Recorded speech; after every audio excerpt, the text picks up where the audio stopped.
So if you've been playing the First Descendant, you may have realized that it's a pretty grindy game, whether that be farming for materials to unlock new characters, or farming for different materials to unlock ultimate weapons, or just farming gold. Pretty much everything you're going to be doing in this game has a bit of a grind, but one of the most important grinds is going to be farming for experience. So in this video, I want to go over what's one of the best and easiest ways to farm experience that is also able to be done very early on in the game. You can also find my creator code in the description if you plan on purchasing anything in the First Descendant. I'm not recommending you to buy anything or not to buy anything, but if you already plan on doing that, use my creator code. It'll help out the channel. Now the farm itself is actually very simple. You're going to go to the Kingston area and you're going to farm the Kingston resource defense. And all this mode is a wave defense mode where you're going to be defending a point against waves of enemies, and every wave you complete, the enemies that spawn are going to get stronger and there's going to be more of them. And one of the reasons why this is so good is because these defense missions have incredibly high density, enemies spawn very quickly, and this is pretty much the first area you go to. So at least at a lot of these starter waves, the enemies are going to be very easy to defeat. You're still going to be getting a lot of experience and a lot of other rewards. Now this does beg the question, what are you actually going to be farming for here? And there's a handful of different things. And first off, just being experienced to level up your different characters, because all of your different characters are going to be capped at level 40, but getting to level 40 actually takes a decent bit of time. And as you're going through those levels, all of your abilities for that character will continue to be leveled up as you go through those levels, meaning they're going to be much stronger. So as you get later into the end game, going through the campaign and doing harder difficulties, you want to make sure that you're at level 40 on that character, because you're just going to be stronger for doing that. And this is one of the ways where you can get a lot of characters up to level 40 very easily. But that's just kind of the base experience of this farm, because you're also going to be able to obtain weapon proficiency levels, and you're going to be able to level up your mastery. Both of these things being incredibly important. Mastery being one of the most important things you can farm experience for, because you're going to be getting more module capacity on your descendants, which is probably one of the most important parts of increasing your power. You're going to be getting more inventory slots and a bunch of other buffs for increasing your mastery. And you actually level up your mastery from just leveling up your different characters and getting weapon proficiency levels. And you're also going to be getting just tons of weapon proficiency levels doing this as well. And if you're going back to do this farm after you've already gotten to a decently high level on a different character, or if you're just getting more into the end game, going and leveling up weapons that you haven't leveled up yet but you may want to try out is actually going to be incredibly helpful. Because if you take, say, a level 1 proficiency weapon and you're deep into the end game, you're going to be much weaker because you'll just have much less module capacity for that weapon. So coming here and leveling up the proficiency of your weapons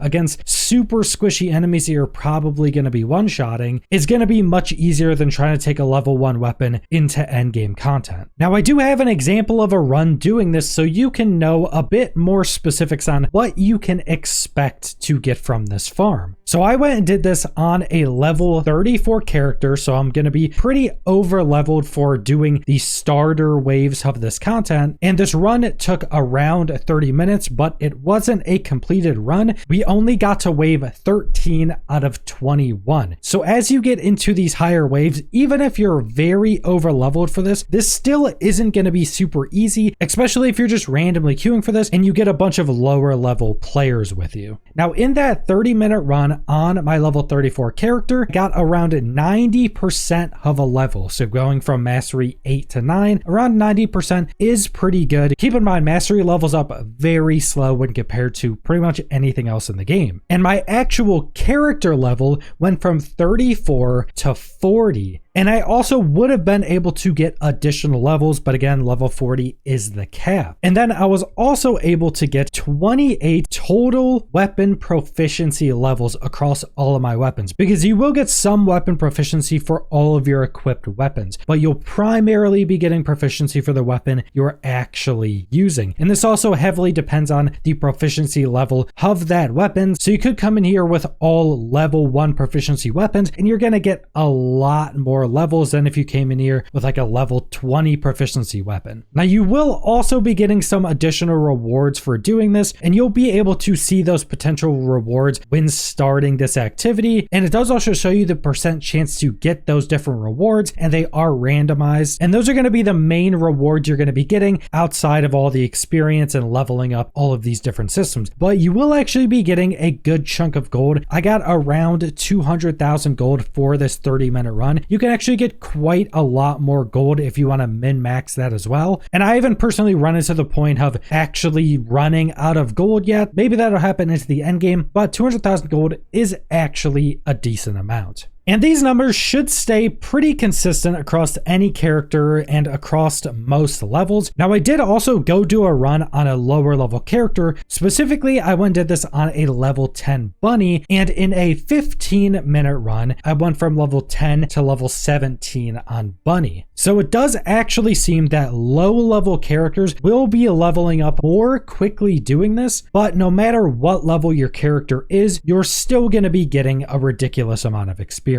But that's pretty much the entirety of this farm. It's very simple, but it gives you a ridiculous amount of rewards, especially for how easy this is. Now, one thing I will say, I don't know what is more efficient in doing this farm, if that's just doing the first section of the run, because these defense missions split it up into sections. You'll do a handful of waves. I think it's 7 for the first, and then it'll take you to a screen once you get to that point where you and your group can either abort or continue into the next section of the defense. And I'm not certain if it's better to just do that first section and then abort and then continue to just farm that first section, or if it's better to just try to get as far as you possibly can. That'll require some additional testing, but either way, this is going to be an incredibly strong farm. But that's all I want to go over, so thanks for watching.